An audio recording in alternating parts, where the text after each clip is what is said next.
পবিত্র মক্কার অধিবাসী হযরত মুহাম্মদ সাল্লাল্লাহু আলাইহি সাল্লামের ৪৩তম বংশধর আওলাদে রাসূল সাইয়্যিদ শায়েখ নাসির বিল্লাহ আল মাক্কি। পরে ঘোড়ার গাড়ি করে আওলাদে রাসূলকে নিয়ে আসা হয় মাদ্রাসার প্রাঙ্গণে। এ সময় রাস্তার দুধারে দাঁড়িয়ে থাকা হাজার হাজার মানুষ তাকে দেখতে পেয়ে রাসূল আমরা পাইনি, কিন্তু আওলাদে রাসূলকে পাইছি। হুজুর পাক সাল্লাল্লাহু আলাইহি সাল্লামের ৪৩তম বংশধর, তাদের দেখলেই তো মনের ভিতর ভালো লাগে। যেহেতু আমরা নবী করিম সাল্লাল্লাহু আলাইহি ওয়াসাল্লামকে পাইনি, এই জন্য তার বংশধরকে পেয়েছি, এই জন্য আমরা খুব আনন্দিত।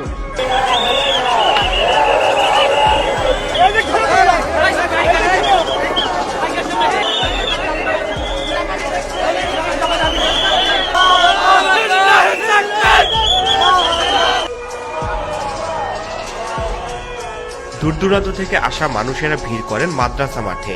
শিশু থেকে বৃদ্ধ নানা বয়সের মানুষ অধীর প্রতীক্ষায় মহানবীর বংশধরকে এক নজর দেখার জন্য। ধীরে ধীরে মানুষের মাত্রা ছাড়িয়ে যায় মাঠ থেকে পুরো রাস্তা জুড়ে।